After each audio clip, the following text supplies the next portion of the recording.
রাব্বুল আলামিন কথা দিয়ে দিলাম, কি কথা দিলাম? বান্দা তুমি তওবা করো, চোখের পানি নাকের ডগার আসার আগে আগে আমি আল্লাহ তুই বান্দার তামাম জিন্দেগীর গুনাহগুলি maaf করে দিব। সুবহানাল্লাহ।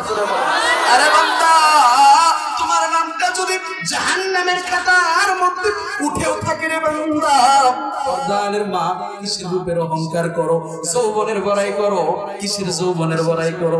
আজকে তুমি বেপরদা অবস্থায় এই যৌবনের রূপের ভাব দেখাইয়া গরিমা দেখাইয়া বেপরদা অবস্থায় রাস্তা দিয়া যাও।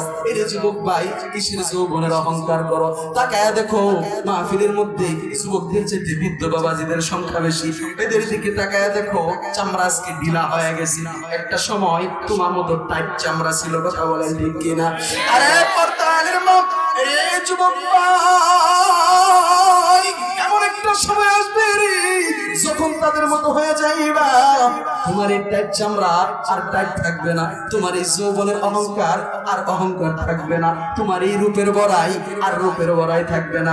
এই জন্য বলি যুবক ভাই, এখনো সময় আছে রে পর্দানের মা। এর যুবতী বন্ধু বাবাজি, মালিকের দরবারে তুমি তওবা করো, আমার মালিকের প্রেমে মনটা মজাইয়া দাও, 5 ওয়াক্ত নামাজি হয়ে যাও, পর্দাশীল হয়ে যাও, নবীর আদর্শ দিয়ে নিজের জিন্দেগিকে গঠন করো। জিন্দেগিতে যত গুনাহ করো না কেন, আমার মালিক ওয়াদা দিয়া দিছে, বান্দা বান্দি রে, যত গুনাহ তুমি করো না কেন, আমি মালিকের দরবারে যদি সঠিকভাবে নিয়তটাকে সহি করে তওবা করতে পারো, আমি আল্লাহ রাব্বুল আলামিনের দরবারে কান্না করতে পারো, আমি দয়ার আল্লাহ তুই বান্দা বান্দির তওবাকে কবুল করে তামাম জিন্দেগীর গুনাহগুলি maaf করে দেব। রে যুবক ভাই, পর্দানের মা, আজকে তুমি তওবা করবা কিভাবে? ওই তাহাজ্জুদের সময় সিজদার মধ্যে যাইয়া, আল্লাহর কাছে দরবারে যাইয়া সিজদার মধ্যে পড়িয়া চোখের পানি সারিয়া আল্লাহর দরবারে কান্না করে কত যে মজা। পাক্কা নামাজি ইমানদার বান্দা ছাড়া বেঈমানে কোন সময় বুঝবে না, কথা বলেন ঠিক কিনা?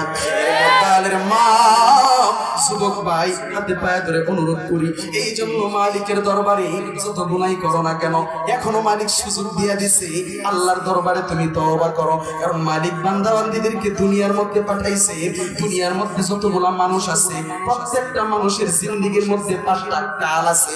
1 নাম্বার শিশুকাল, 2 নাম্বার কিশোরকাল, 3 নাম্বার যৌবনকাল, 4 নাম্বার প্রৌঢ়কাল, 5 নাম্বার বৃদ্ধকাল। মনে রাখবেন যে কথাগুলো বলতেছি পয়েন্টের কথা।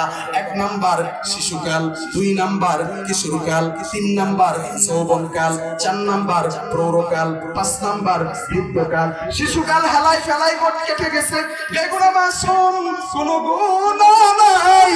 তখন কিশোরকালে এসে ঠিক লেগে গেছে, তোমার কোনো গুনাহ নাই, কিশোরকাল শেষ হয়ে যাবে যাবে বাপ, যৌবনকালে যা ঠিক লেগে গেছে, তোমার গুনাহের খাতা ওপেন হয়ে গেছে। যতই তোমার বাচ্চা দেখা যাক, ছোট দেখা যাক, যৌবনকালে যা ঠিক লেগে গেছো, নামাজ পড়ো নাই, নামাজ না পড়ার কারণে তোমার আমল নামার মধ্যে গুনাহের খাতা আরম্ভ হয়ে গেছে, কথা বলেন ঠিক কিনা? আরে পর্দানের মা, যুবক ভাই, আমার মালিক সুযোগ দিয়ে দিছে, যৌবনকাল আমি আল্লাহ দান করলাম আমার বান্দা বান্দীগুলোকে। এই যৌবনকালে যদি একটা বান্দা বান্দি আমি মালিকের দরবারে সঠিকভাবে ভালোভাবে ইবাদত বন্দেগী করতে পারে, আমি আল্লাহ আমার বান্দা বান্দীগুলোকে দুনিয়ার মধ্যে ওলি বানায়া দিব। সুবহানাল্লাহ, জোরে বলেন। আরে পর্দানের মা, যুবক ভাই, কিন্তু যুবক যুবতী বয়সে তুমি আমি মালিকের ইবাদত বন্দেগী করলাম না, আমার মালিক আরেকটা কাল দিয়া দিছে, প্রৌঢ়কাল, মানে অর্ধেক বয়সে আমরা যাদেরকে বলি, এই অর্ধেক বয়সে আইসা গেছি, এখনো মালিকের কুদরতি কদমে সিজদা দিলাম না গো, আমার মালিকের দরবারে তওবা করলাম না। আমার আল্লাহ ডাক দিয়া বলে, বান্দা বান্দি গো, পরকালেও আমি মালিকের জন্য তোর একটু মায়া হইল না, আমি আল্লাহর দরবারে তুমি আসলা না রে, আমি আল্লাহ আরেকটা সুযোগ দিয়া দিলাম। কি সুযোগ? বৃদ্ধকাল দিয়া দিলাম। দুনিয়ার মধ্যে মানুষগুলা যদি সরকারি চাকরি করে, চাকরির মেয়াদ শেষ হয়ে যাওয়ার পর সরকার থেকে একটা পেনশন পায় কিনা, জোরে বলেন? আমার মালিক বৃদ্ধ বয়সে একটা পেনশনের ঘোষণা করে দিছে। কি পেনশনের ঘোষণা? বৃদ্ধ বয়সে একটা বান্দা বান্দি যদি যৌবনকালে ঠিকভাবে ইবাদত বন্দেগী করছে, ভালোভাবে আল্লাহ রাব্বুল আলামিনের ইবাদত বন্দেগী করছে, নবীর আদর্শ অনুযায়ী চলছে, মালিকের নামাজ পড়ছে, রোজা রাখছে, আল্লাহর ইবাদত বন্দেগী করছে, কিন্তু বৃদ্ধ হয়ে গেছে। বৃদ্ধ হয়ে যাওয়ার পর অসুস্থতার কারণে, বার্ধক্যজনতার কারণে ইচ্ছা থাকা সত্ত্বেও ঠিকভাবে ভালোভাবে আমল করতে পারে না।